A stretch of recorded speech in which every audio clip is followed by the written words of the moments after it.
Assalamualaikum warahmatullahi wabarakatuh. Jumpa kembali dengan Belajar Wijie. Ya, oke. Di video kali ini kita masih membahas terkait dengan PBR ya, Policy Based Route, tapi dengan pembahasan yang sedikit berbeda dengan yang sebelumnya. Kali ini kita akan mencoba mixing bandwidth. Ya, apa artinya mixing bandwidth? Nanti saya akan coba jelaskan pelan-pelan ya. Oke, oke. Nah, mungkin sedikit mengulang ya. Ini sudah dijelaskan di video sebelumnya. Apa itu PBR ya? PBR adalah Policy Based Route ya. Singkatan dari Policy Based Route tujuannya untuk eh, mengatur paket data pada skenario multi one ya atau multi ISP ya. Nah, yang akan melakukan mengkonfigurasi adalah network adminnya ya, yang punya full access. Kemudian ya tadi PBR ini baru kita bicarakan, baru kita konfigurasi setelah memiliki dua ISP atau lebih dari satu ISP ya. Kalau cuma satu nggak perlu PBR karena cuma ada satu gerbang saja. Oke. Nah, sebelumnya kita ngomongin soal ping dan latensi ya. Jadi ketika ada dua sumber internet, yang satu pakai broadband, yang satu mungkin broadbandnya atau dedicated gitu ya. Nah, latensi lebih bagus, milisecondnya lebih kecil. Nah, untuk gaming kita arahin melalui yang dedicated, yang latensinya lebih kecil. Nah, dengan menggunakan PBR, oke. Itu sudah kita bahas di video sebelumnya. Oke.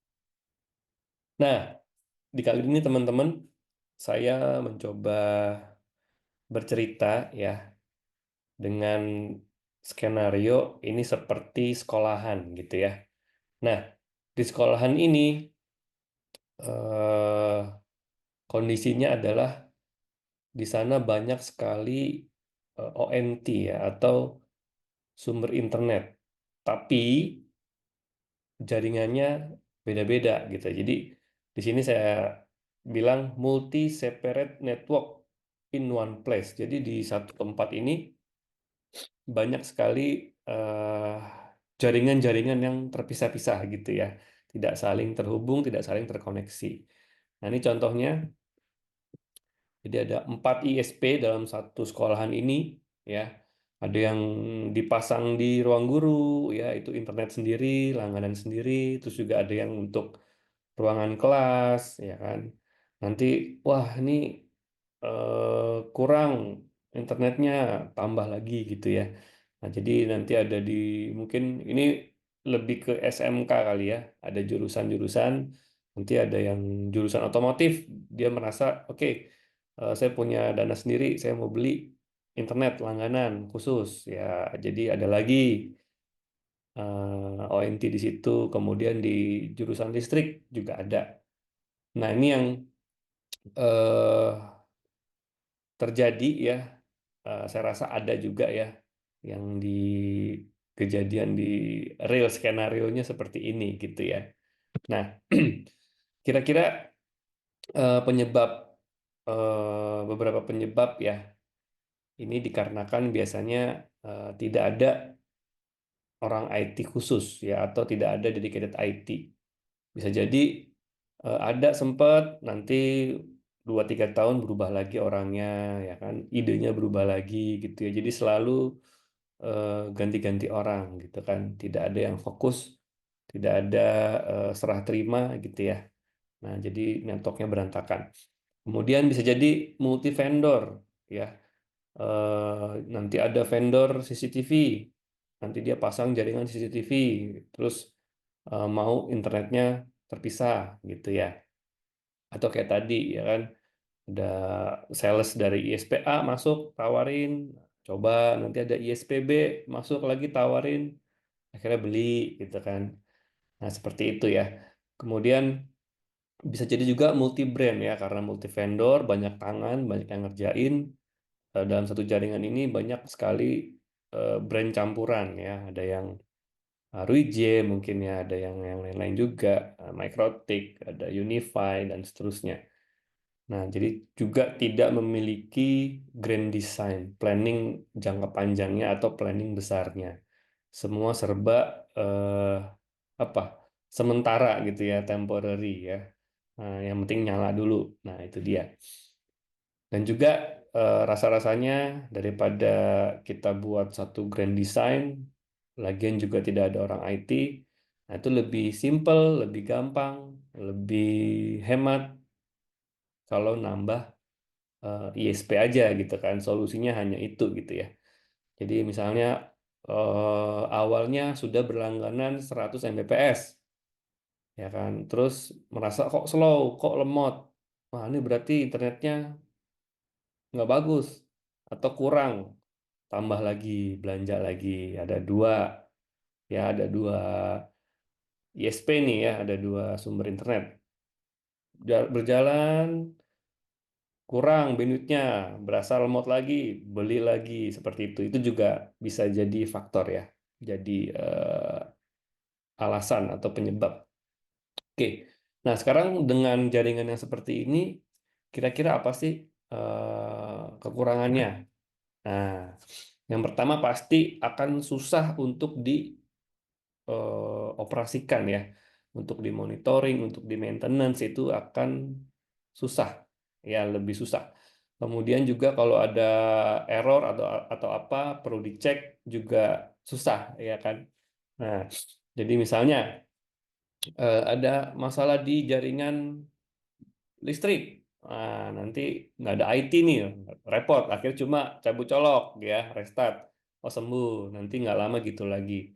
Nanti kalau misalnya pun ada orang IT, dia harus jalan dulu ke jurusan listrik, ya kan? Cek di sana apa yang terjadi gitu kan. Nanti ada yang rusak di ruang guru, dia akan jalan ke ruang guru, gitu. Oke.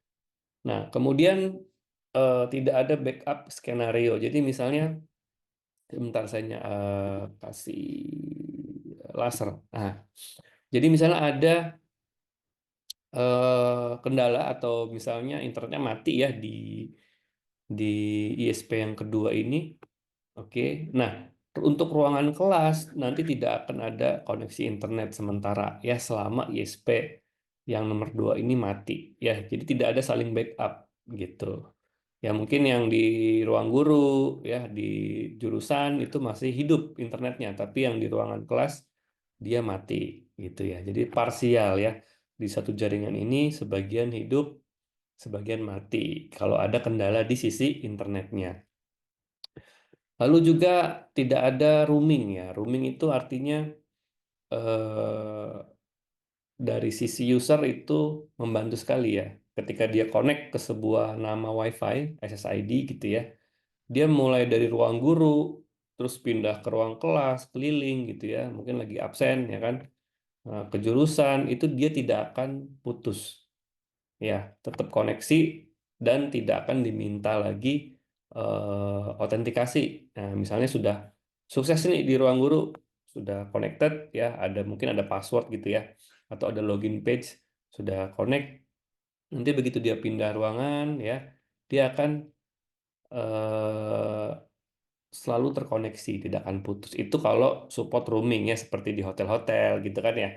Nah, masuk di kamar, sudah connect WiFi, nanti misalnya mau jalan keluar ya ke area lift, lobby, atau mau besok paginya mau makan di restoran, itu tidak akan putus dan tidak akan minta login lagi. Nah, itu yang disebut dengan roaming ya. Jadi bisa mobile, orangnya bisa keliling-keliling gitu ya dalam satu jaringan.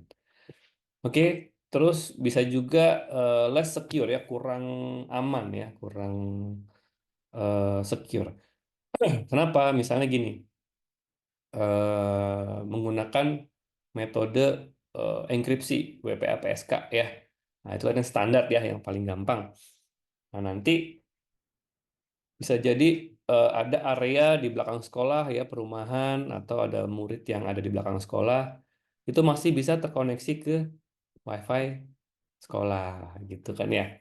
Nah, karena dia sudah tahu nih passwordnya apa gitu. Bocor jadinya kan sudah ada yang tahu. Nah, itu kalau didiamkan, tidak diatur, lama-lama banyak yang tahu passwordnya. Jadi yang pakai internet atau pakai bandwidth bisa jadi lebih banyak yang bukan semestinya gitu ya. Harusnya kan buat guru, buat staff, buat murid gitu ya. Yang pakai ternyata orang lain gitu kan, atau yang tidak ada kaitannya dengan sekolah seperti itu. Itu juga bisa membuat bandwidth-nya full terus, bandwidth-nya full, nanti merasanya lemot gitu kan.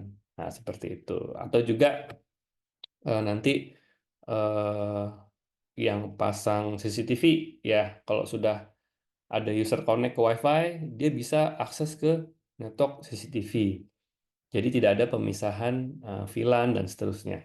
Ya, nah itu kurang aman. Nah, ini kendala-kendala atau kekurangan kalau tidak di-manage dengan baik jaringannya atau terpisah-pisah seperti ini. Oke, terus solusinya apa nih? Nah, jadi kita ada satu mau ngenalin ya, mengenalin satu produk. Ini namanya router atau gateway untuk sekolah yang siswa-siswi atau gurunya totalnya sekitar 2.000 user itu bisa pakai tipe yang ini ya sebagai main gateway-nya. Nanti di sini dia akan support load balancing. Nah, support load balancing. Nanti seperti apa? Nah, kita akan bahas dan kita akan praktek gitu ya. Nah, ini topologi plan-nya atau rencana topologinya. Jadi untuk router utama ya kita akan menggunakan RG EG1510XS ya. Nanti untuk sumber internetnya tadi kan ada 4 ya. Nah, ada yang 100 Mbps, ada yang 200, ada yang 50.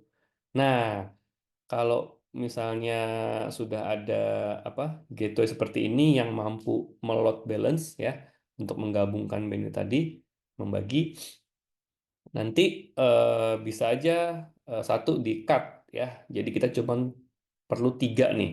Ini komposisi yang menurut saya ideal ya atau yang disarankan.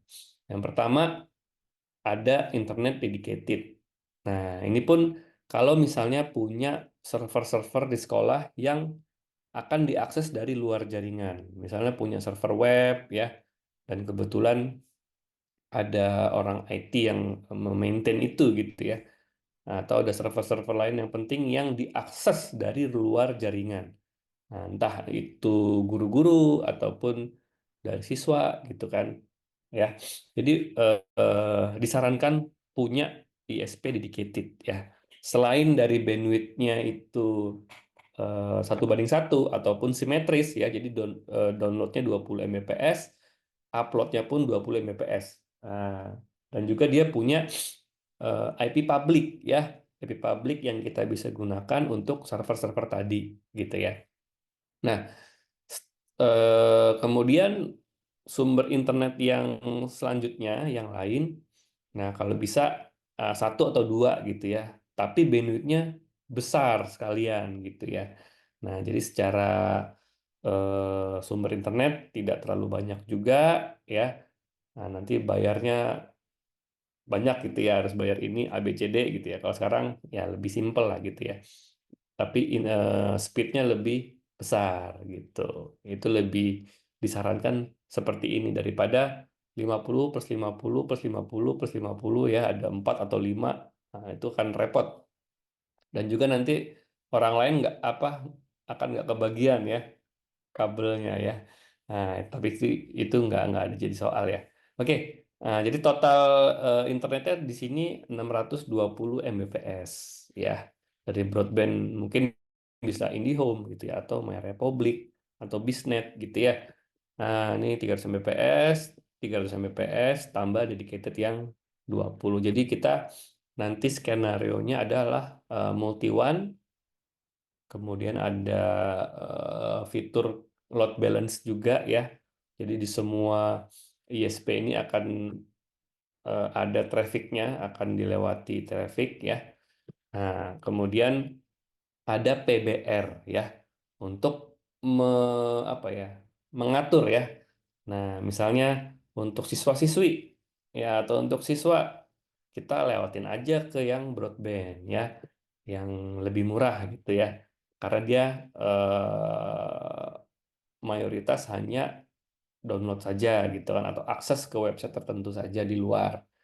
Nah, untuk guru atau misalnya bagian keuangan atau bagian bendahara, nah nanti kita bisa lewatin dedicated gitu. Jadi lebih bagus secara koneksi internetnya. Nah, seperti itu ya. Jadi planningnya dibuat, kita akan beli satu router yang besar gitu ya. Speknya memang untuk sekitar 2000 user. Kemudian internetnya kita lebih simpelkan lagi ya. Kalau tadi ada 4 atau 5, kita potong aja ya. Kita buat cukup 2 atau 3 ya. Nah, seperti itu. Oke, topologi plan-nya seperti ini. Nanti saya tidak detailkan untuk jaringan LAN-nya, switch-nya pakai apa, kemudian access point-nya pakai apa, itu beda pembahasan ya. Kita fokus di mixing bandwidth-nya tadi ya. Nah, di bagian eh, internetnya dulu aja ya. Oke, mungkin ini juga bisa jadi acuan ya nanti kalau misalnya mau membuat heat map. Artinya kita sudah ada denahnya, nanti teman-teman mau merencanakan berapa sih jumlah akses point yang cocok, yang cukup, ya, yang memadai, dan di mana letaknya, dan bagaimana visualisasi sinyalnya itu bisa dilakukan di tools yang ini ya, di AI Heatmap. Ya, nanti bisa diakses dari website Ruiji, website Ruiji Cloud. Nanti ada menunya, nanti bisa didesainkan di sini. Nah, mungkin nanti ini saya akan bahas di video selanjutnya. Ya, hari ini eh, saya akan kenalkan saja dulu ya.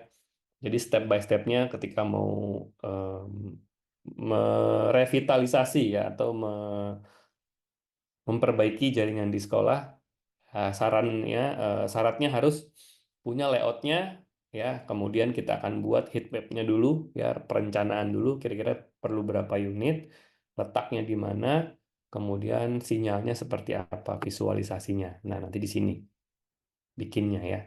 Oke.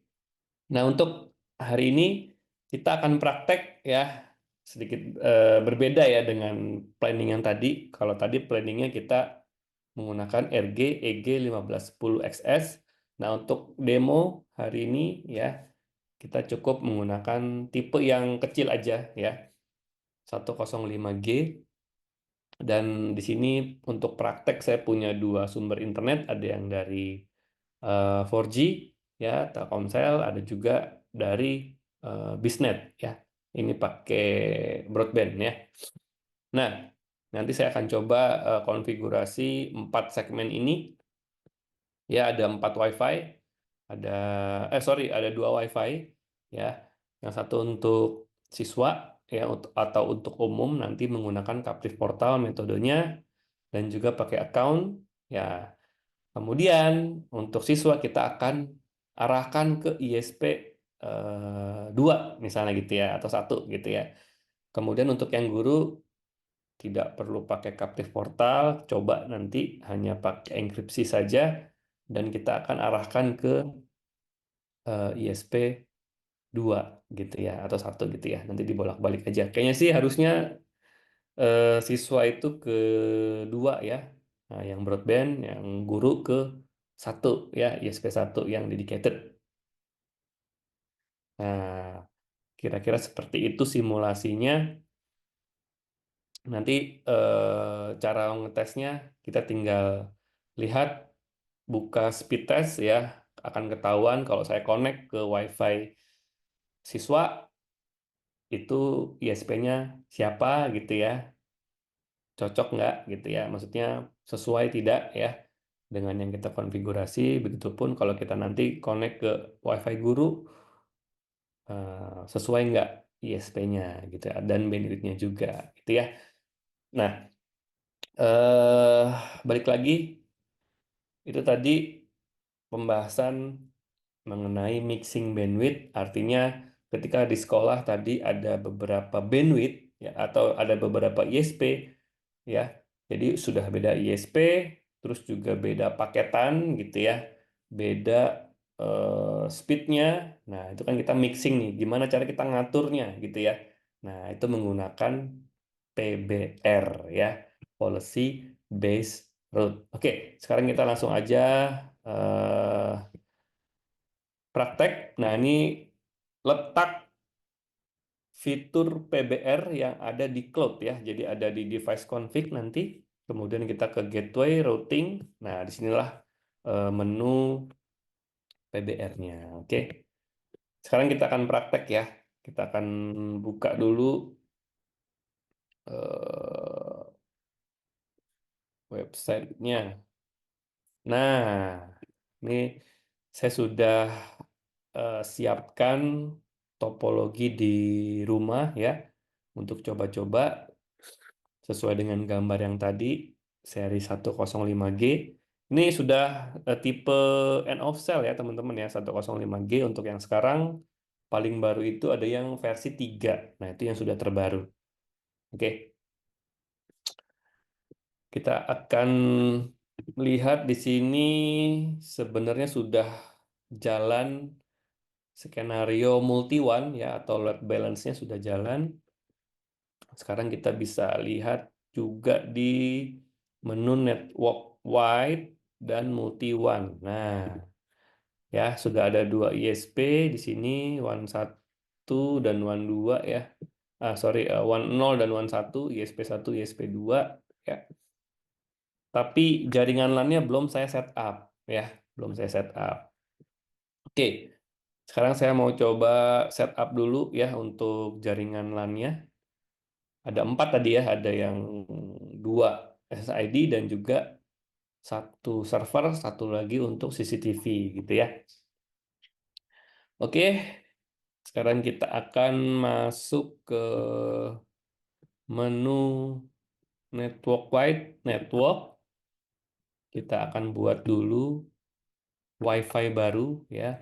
Nah, ini namanya fitur ACN ya, Auto Configure Network. Ya, sudah pernah dibuatkan videonya, mungkin sudah lama sekali ya. Oke, jadi ini kita hanya buatkan kisi-kisinya, nanti yang config adalah AI-nya atau dari controllernya. Oke, sekarang buat siswa, gitu aja ya, contoh ya. Oke, passwordnya tidak perlu ya, karena nanti akan menggunakan akun gitu ya. Do not encrypt. Next. Oke, ini untuk siswa. Kemudian VLAN ID-nya. Nah, kita akan buat contoh berapa tadi ya? Kita akan cek dulu di sini. Nah, oke, kita buat VLAN 12 aja. Oke, VLAN 12. Oke, VLAN ID 12, dia otomatis untuk IP-nya kita buat /23 ya. 23 berarti di sini 25 2. 252 kalau nggak salah ya, /23 ya. Nah, teman-teman harus tahu juga nih. Ya, subnetting ya, VSLM apa VLSM ya. Ya, subnetting teman-teman juga harus punya basic ya. Jadi untuk /23 atau netmasknya 2 kali /24. Kalau /24 itu kan 256 ya IP-nya ya. Nah, kalau /23 bisa 512. Kayak gitu ya. Sebenarnya kalau dari sisi user masih kurang nih, harusnya 22 atau /21 ya. Harus 1000 IP gitu ya. Nah, ini saya coba /23 aja. Oke, nanti IP-nya akan di-generate dari gateway, dari router. Oke, kita next. Nah, ini yang disebut ACN ya. auto configure network. Jadi si cloud ini dia sudah menyiapkan apa yang harus dikonfigurasi di device yang mana gitu ya. Nah, masing-masing. Kita tinggal apply saja. Baru satu jaringan ya, satu nama WiFi. Sekarang kita akan buat juga, oh nanti kita tunggu dulu sampai dia selesai ya. Oke. Kita akan buat lagi untuk guru ya, guru. Nah, di sini kita menggunakan enkripsi ya, WPA PSK. Nah, oke. Enkripsinya passwordnya kita buat satunya 8 kali ya. 1 2 3 4 5 6 7 8. Oke. Next. IP-nya VLAN-nya berapa tadi ya? 99 ya. Nah, 99. 9 flash 24 aja, gurunya nggak mungkin sampai dengan 200 guru ya satu sekolah. Oke, next. Apply. Tunggu lagi. Cepet kan? Nah, auto network. Wih. Terus kita akan buat CCTV ya. Nah, CCTV. Oke. Jadi teman-teman yang tadinya kalau multi brand ya kan nyeting di routernya, kemudian nyeting lagi di switchnya untuk meneruskan VLAN ya. Nanti setting lagi di controller wifi-nya. Nah, itu kerjaannya banyak ya. Sekarang karena solusi dari kami adalah dari Luigi adalah satu brand ya, itu nyetingnya bisa cepet ya karena controllernya pakai Luigi juga gitu ya. Oke, kita coba close. Nah, di sini sudah ada siswa, sudah ada guru, kita akan buat server. Nah, server kan tidak perlu WiFi, tidak perlu wireless. Jadi kita buat wired VLAN aja. Jadi VLAN yang untuk kabel aja colok gitu ya. Nah, ini untuk server. Nah, kita lihat VLAN berapa servernya. Oh, IP-nya 30 ya. Oke, IP-nya 30. Nah, kita buat VLAN 30 gitu ya. Ini sih sebenarnya bebas ya. Nah, IP 30, 124 cukup. Next. Nah, bedanya kalau kita pilihnya wired VLAN, kita disuruh nentuin ini VLAN ini mau di eh, aktifkan di switch yang mana, port berapa gitu ya. Nah, contoh kita akan pilih yang switch-nya nih, misalnya ini akan dicolok di switch data centernya di port 1 misalnya. Ya udah, nanti kita akan tinggal sebutkan di sini. Gitu. Oke. Jadi VLAN 30-nya nanti akan dihidupkan di port 1. Jadi servernya nanti coloknya ke port 1 switch yang ini gitu ya. Sesuai gitu ya. Oke. Nah, seperti itu. Jadi kalau ada beberapa switch atau beberapa port ya tinggal di klik-klik aja portnya yang mana gitu kan. Udah nggak perlu lagi oh setting terangnya di sini, allow VLAN-nya di sini, mode aksesnya di sini. Nah, itu udah nggak perlu lagi. Oke. Terakhir kita akan setting jaringan CCTV IP-nya 1 ya, 168.1 ya. Kita tunggu dulu. Nah, jadi series ES200 tadi secara default dari pabrik dia memang masih dalam mode unmanaged walaupun dia seriesnya manageable tapi bawaan pabrik modenya masih unmanaged ya. Kalau tadi kan awalnya kita hanya dari router access point ya yang perlu VLAN. Nah, jadi nyetingnya cuma di di gateway dan juga di access point aja ya kan.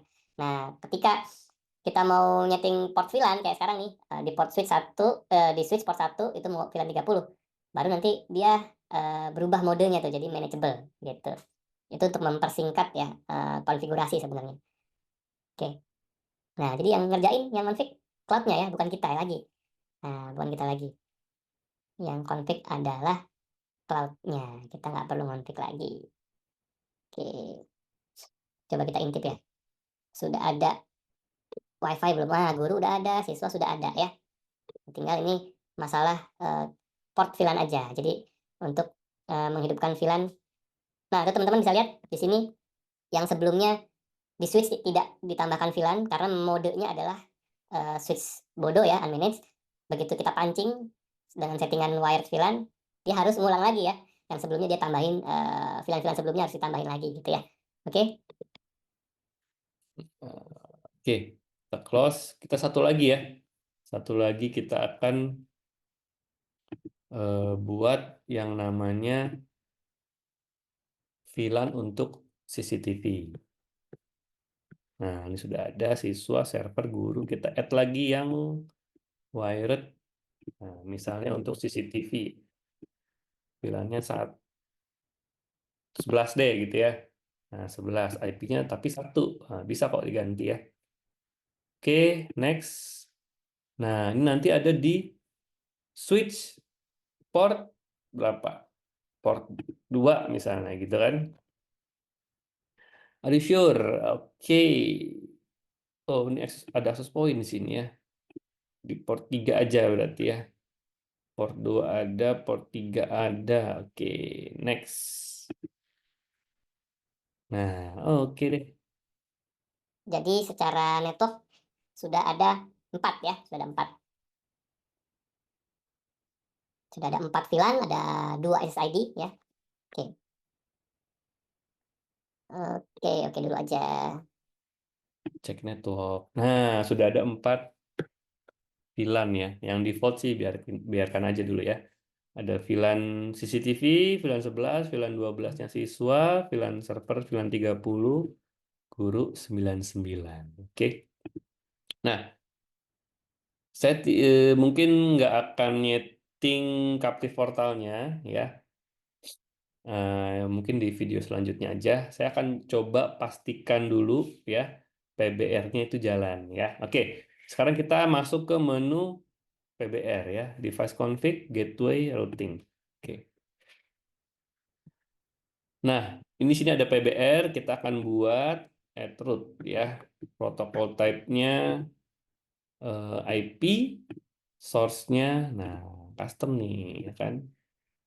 Ini kita bisa, kalau ini tipenya agak detail, kita pakai yang mudah aja ya di multi one sini ya. Di network wide multi one. Nah, ini sudah ada visualisasinya. Kalau ini gampang nih, ya teman-teman ya. Tadi VLAN guru kita akan lewatkan ISP1. Jadi ini sudah betul ya di ISP1. Nah, sekarang kita mau buat VLAN siswanya ke ISP2 ya. Kita tinggal drag and drop. Nah, gini. Set. Udah. Kita save. Udah beres ya. Selesai itu. Jadi fungsinya adalah sorry. Ini harus di fix ke sini. Nah, siswa ISP2 guru kita fixin dulu ya. Jadi dia biar nggak bolak-balik. Nah, gini dia, cakep. Dan ini nanti dia otomatis backup ya, failover ya. Misalnya, walaupun ini sudah di fix ya, sudah dipaksa, oh guru itu ke ISP1, siswa ke ISP2. Nah, misalnya ISP2-nya mati atau WAN satunya mati, dia otomatis akan masuk ke ISP1 atau WAN 0 gitu ya. Nah, jadi nggak ada masalah. Oke, sekarang pembuktiannya saya akan coba menggunakan smartphone ya. Akan coba menggunakan smartphone. Eh, jadi untuk 9 guru VLAN 99, IP-nya belakangnya 99 ya kalau yang siswa 12. Nah, harusnya 12 ini nanti akan ke Telkomsel ya. Yang 99 akan masuk ke Bisnet. Oke. Sekarang saya akan coba tampilkan handphone ya. Nah, oke. Saya akan buka eh, WiFi dulu ya. Saya akan masuk, kita coba ke siswa dulu ya. Nah, siswa. Tidak ada password ya, tadi unsecure, open. Nah, ini siswa sudah connect. Kita cek dulu IP-nya, bener nggak ya? IP-nya 12, betul ya? Nah, sudah terbaca 12. Sekarang kita akan coba buka yang namanya speed test. Betul nggak dia masuknya Telkomsel ya? Nah, yes. Nah, betul ya. Telkomsel Orbit, bener ya.